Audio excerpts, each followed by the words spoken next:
ஆண்டவரும் உலக இரட்சகருமாகிய இயேசு கிறிஸ்துவின் இனிய நாமத்தில் யாவருக்கும் என் அன்பின் வாழ்த்துக்கள். இந்த 7 மாதங்களும் கண்ணின் மணி போல நடத்தி 8வது மாதத்தையும் காண செய்த நம்முடைய தேவனுக்கு எத்தனை நன்றிகள் சொன்னாலும் போவாது.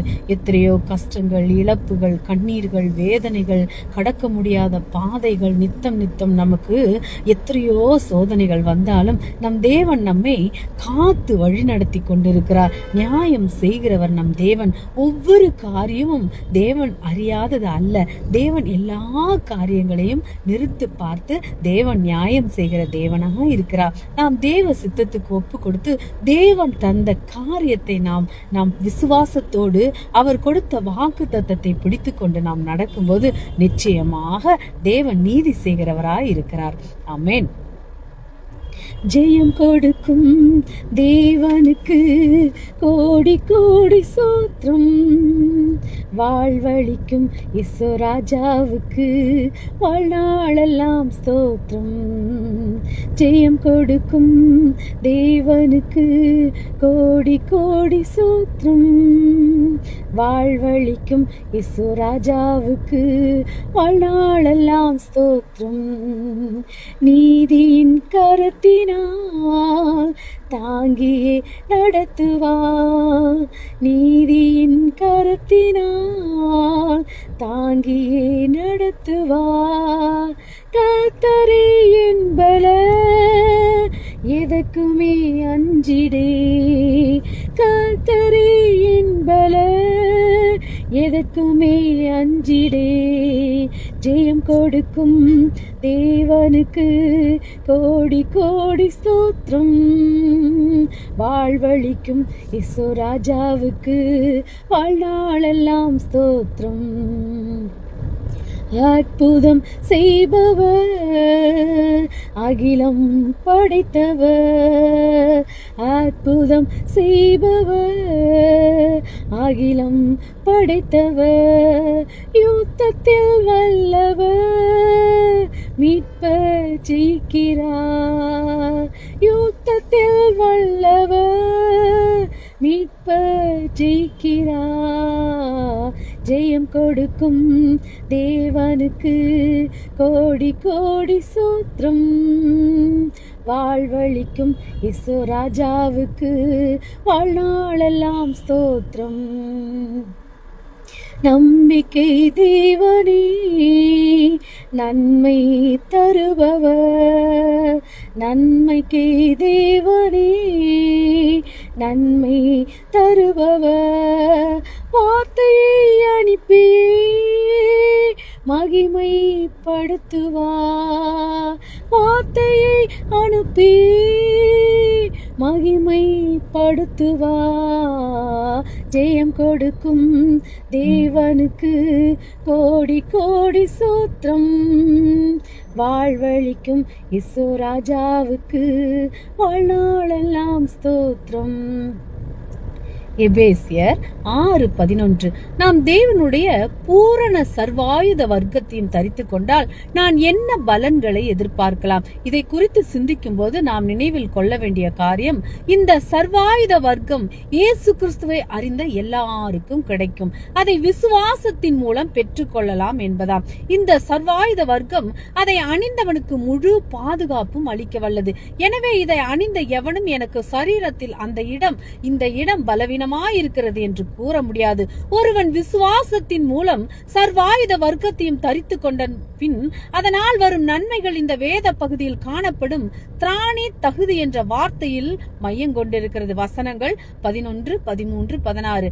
11வது வசனம் இப்படி கூறுகிறது, நீங்கள் பிசாசின் தந்திரங்களோடு எதிர்த்து நிற்க திராணி உள்ளவர்களாகும்படி தேவனுடைய சர்வாயுத வர்க்கத்தையும் தரித்து கொள்ளுங்கள். இந்த வசனம் நாம் சர்வாயுத வர்க்கத்தை தரித்து கொண்டால் பிசாசின் சகலவித தந்திரங்களையும் எதிர்த்து நிற்க முடியும் என்று கூறுகிறது.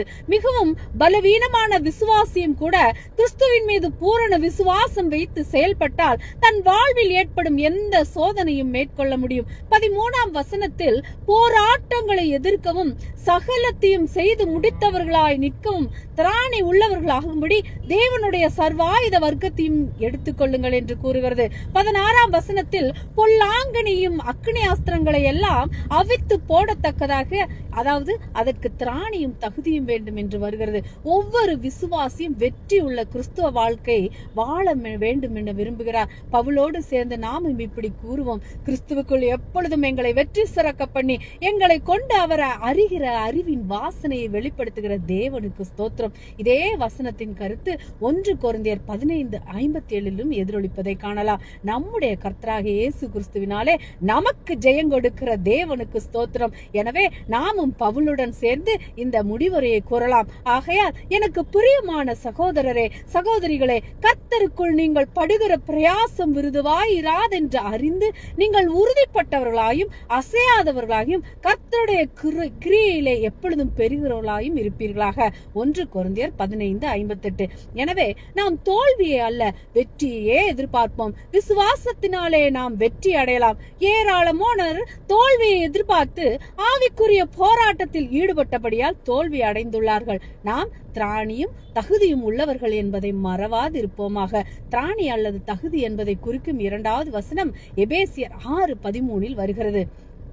ஆகையால் தீங்கு நாளில் அவைகளை நீங்களே எதிர்க்கவும் சகலத்தையும் செய்து முடித்தவர்களாய் நிற்கவும் திராணி உள்ளவர்களாகும்படிக்கு தேவனுடைய சர்வாயுத வர்க்கத்தையும் தரித்து எடுத்துக்கொள்ளுங்கள். யாக்கோபு 4:7 பிசாசுக்கு எதிர்த்து நில்லுங்கள், அப்பொழுது அவன் உங்களை விட்டு ஓடி போவான். இந்த வசனத்தில் கூறப்பட்டிருக்கும் எதிர்த்து என்பதுதான் நீங்க எதிர்க்கவும் என்று கூறப்பட்டுள்ளது. 1 பேதுரு 5:9 இலும் எதிர்த்து என்றுதான் மொழிபெயர்க்கப்பட்டுள்ளது. விசுவாசத்தில் உறுதியாயிருந்து அவனுக்கு சாத்தானுக்கு எதிர்த்து நில்லுங்கள். உலகத்தில் உள்ள உங்கள் சகோதரிடத்தில் அப்படிப்பட்ட பாடுகள் நிறைவேறி வருகின்றது அறிந்திருக்கிறீர்களே. இந்த சர்வாயுத வர்க்கம் சாத்தானை உறுதியாய் எதிர்ப்பதற்கு வேண்டிய ஆற்றலை தருகிறது. ஜெயம் கொண்டவர்களாய் அந்த தீமை நிறைந்த நாளில் எழும்பி நிற்க இந்த கேடகம் உதவி செய்யும்படி கொடிய சோதனைகளும் பரீட்சைகளும் வரும் நாளை தான் தீமையான நாள் என்று கூறப்பட்டுள்ளது. கிறிஸ்துவுக்குள் நாம் வேரூன்றி நிலைத்து நிற்கும் போதுதான் நாம் சாத்தானை தைரியமாக எதிர்கொள்ளவும் அவனை தோற்கடித்து துரத்தி அடிக்கவும் முடியும். எனவேதான் யாக்கோபு 4:7 முதலாவது தேவனுக்கு கீழ்ப்படிந்திருங்கள் என்று கூறப்பட்டுள்ளது. அதன் பின்புதான் பிசாசுக்கு எதிர்த்து நில்லுங்கள் என்று கூறப்பட்டுள்ளது. நாம் நம்மை முழுவதுமாக கிறிஸ்துவுக்குள் அர்ப்பணித்து அவரையே சார்ந்திருப்போமானால், அவரை நமது அரணாக வைத்துக் கொள்ளுவோமானால், அவரே நமது பூரணமான தற்காப்பு அரணாக இருந்து காத்துக் கொள்ளுவார். 1 பேதுரு 5:9 காணப்படும் கூற்று விசுவாசத்தில் உறுதியாயிருந்து அவனுக்கு எதிர்த்து நில்லுங்கள் நமக்கு நினைவுபடுத்தப்படுவது என்னவென்றால் விசுவாசத்தின் வெற்றிகரமான நிலையில் நாம் நிலைத்து நிற்க வேண்டும் என்பதாகும். ஆவிக்குரிய போராட்டம் ஒரு விசுவாச போராட்டம் என்பது தெளிவு. தன்னுடைய கடைசி காலத்தில் பவுல் தீமோத்தேயுவிடம் விசுவாசத்தின் நல்ல போராட்டத்தை போராடி என்று கட்டளையிட்டார். 1 தீமோத்தேயு 6:2. தன்னை குறித்து பவுல் கூறியது: ஏனென்றால் நான் இப்பொழுதே பானபலியாக வார்க்கப்படுகிறேன். நான் தேகத்தை விட்டு பிரியும் காலம் வந்து நல்ல போராட்டத்தை போராடினேன், ஓட்டத்தை முடித்தேன், விசுவாசத்தை காத்து கொண்டேன். இது முதல் நீதியின் கிரீடம் எனக்காக வைக்கப்பட்டிருக்கிறது. நீதியுள்ள நியாயாதிபதியாகிய கர்த்தர் அந்நாளிலே அதை எனக்கு தந்தருளுவார். எனக்கு மாத்திரமல்ல, அவர் பிரசன்னமாகுதலை விரும்பும் யாவருக்கும் அதை தந்தருளுவார். 2 தீமோத்தேயு 4:6-7. நம்முடைய வாழ்க்கையின் ஒவ்வொரு பகுதியிலும் நம்முடைய ஆண்டவரை நம்புவோமாக. எப்போதாவது நம்ம தவறி பாவம் செய்துவிட்டால் நம் பாவத்தை அவரிடம் அறிக்கை செய்வோம். நம்முடைய பாவங்களை நாம் அறிக்கையிட்டால் அவற்றை மன்னித்து விடுவதாக அவர் நமக்கு வாக்கு தத்தம் செய்துள்ளார். 1 யோவான் 1:9. அவர் ஒளியில் இருக்கிறது போல நாமும் ஒளியிலே நடக்க கடவோம். 1 யோவான் 1:7. அப்பொழுது சாத்தானின் மீது வெற்றியை கண்டடைவோம். நாம் கர்த்தருடைய வேதத்தை படிக்கும் போது அதன் ஒளி நம்மிடம் காணப்படும். எல்லா பாவங்களையும் சிறு பாவங்களையும் கூட வெளிப்படுத்தும். நாம் அந்த பாவங்களை உடனே ஆண்டவரிடம் அறிக்கை செய்வோம். திராணி அல்லது தகுதி என்னும் பொருள் கொண்ட சொல்வரும் 3வது இடம் எபேசியர் 6:17 காணப்படுகிறது. பொல்லாங்கனியும் அக்னி அஸ்திரங்களை எல்லாம் அவித்து போடத்தக்கதாய் எல்லாவற்றும் மேலாக விசுவாசம் என்னும் கேடகத்தை பிடித்து கொண்டவர்களாய் நில்லுங்கள். இங்கு ஆவிக்குரிய சர்வாயுத வர்க்கத்தின் ஒரு பலனை காண்கிறோம். அதை அணிந்திருக்கும் நாம் சாத்தானியையும் அக்னி அஸ்திரங்கள் அத்தனையும் அவித்து போடத்தக்க திராணி தகுதி திறமை உடையவர்களாய் இருப்போம்.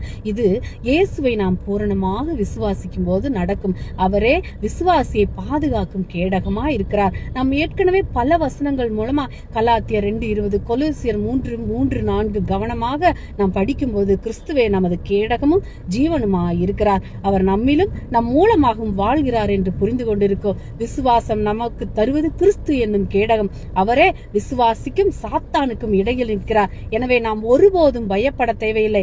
தாவீது உணர்ந்ததை போல ஆண்டவர் எப்போதும் நம்மோடு இருக்கிறார். சங்கீதம் 23. நாம் அவர் மீது பூரண விசுவாசம் வைத்தால் அவர் நம்மை காப்பார். சர்வாயுத வர்க்கத்தின் 6 பகுதிகளையும் தனித்தனியாக ஆராய்ச்சி செய்ததன் மூலம் நாம் தெரிந்து கொள்ளது ஒவ்வொன்றின் மூலமாகவும் இயேசு தமக்கு சொந்தமானவர்களை எப்படி காக்கிறார் என்று காட்டுகின்றன.